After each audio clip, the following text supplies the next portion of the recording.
The night sky over Los Angeles was drenched in rain and secrets.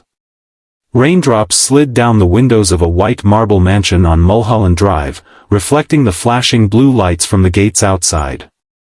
Inside, an interpreter named Evelyn Parker, 27, stood frozen by the door, her heart thundering in her chest.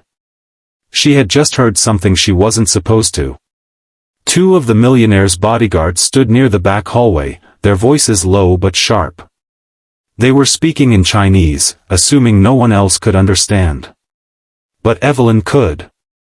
She'd spent years studying languages at Stanford, fluent in Mandarin, Japanese, and French. And what she just heard made her blood run cold. When he gets in the car, one guard whispered, "Make sure it looks like an accident." "Understood," the other replied. Boss said no loose ends. Her breath caught. Her vision blurred. They were planning to kill him. Her eyes darted toward the living room, where Richard Hale, 45, a billionaire investor, was shaking hands with the last of the Chinese delegates. Evelyn had spent the evening translating the entire negotiation, hours of technical jargon, champagne toasts, and polite smiles. But behind those smiles, someone was planning betrayal. Evelyn pressed herself against the wall, trembling. What do I do?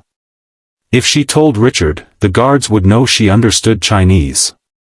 If she stayed silent, he'd be dead before sunrise. Studio microphone, narrator voice. Before we go deeper into this story, if you were Evelyn in this moment, would you risk your life to warn him? Let us know in the comments, and if you love stories of courage and kindness that restore your faith in humanity, hit that like button and subscribe to the Kindness Chronicles. You'll want to hear how this one ends. Evelyn forced herself to breathe. You have to warn him, she thought. You can't just watch someone die. When the investors finally left, Richard loosened his tie and turned to her with a tired smile. You did great tonight, Evelyn. You've earned your bonus. She tried to smile back but couldn't hide the fear in her eyes. Sir, she whispered, please, don't get in your car tonight. Richard blinked. What? I overheard your guards, she said in a trembling voice. They were speaking Mandarin. They said. She hesitated. One of the guards was now walking toward them, pretending to check his earpiece. They said what? Richard asked softly. They said you wouldn't come back, she breathed. They're planning something. Richard's calm, polished demeanor cracked for just a moment. Then, he smiled tightly, glancing toward the guard. Evelyn, would you walk with me to the car? He said loudly. She nodded, confused but followed him outside. The rain had stopped. The limousine gleamed under the golden lights of the driveway. The guards opened the door. Richard turned to them and said casually, actually, I'll take the SUV tonight. I feel like driving myself. The guards froze. Their expressions flickered for half a second before they nodded obediently. Yes, sir. Evelyn caught one of them glaring at her. Richard whispered, get in the SUV. Don't look back. Moments later, they sped off through the winding roads of the Hollywood Hills. Inside the car, Richard's voice dropped. What exactly did you hear? Evelyn told him word for word. Every phrase, every tone. He didn't interrupt, just stared straight ahead, jaw tight, eyes dark. Finally, he said, those two guards were assigned to me by one of my business partners, Liang Zhou. He's been pushing hard for this deal. If they were planning that, it means someone's paying them. Evelyn shivered. Shouldn't we go to the police? Richard shook his head. If Liang's involved, he's got people in the department. We'll go to my safe house. As they turned onto the freeway, headlights appeared behind them, black SUV, no plates. Is that one of your cars? Evelyn whispered. No. The black SUV sped up. Richard cursed and slammed his foot on the accelerator. The city lights blurred. Evelyn clutched the dashboard, heart pounding. They're following us. He swerved onto an exit ramp, tires screeching. Rain splashed across the windshield like shattered glass. Hold on, he growled. The SUV followed. Evelyn's mind raced. Was this it? Were they going to die?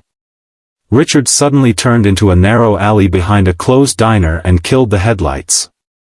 The SUV thundered past. For a long moment, silence. Only the sound of rain and their heavy breathing filled the car. Richard finally spoke, voice rough. You just saved my life. Evelyn stared at him, shaking. They'll come after you again. He looked at her, something fierce in his eyes. Then we'll make sure they never get the chance. The next morning, they reached a secluded cabin in the mountains north of LA. Richard called a private investigator he trusted more than anyone, Detective Marshall, a retired cop. Within hours, they uncovered the truth. Liang Zhou, Richard's partner, had arranged the hit.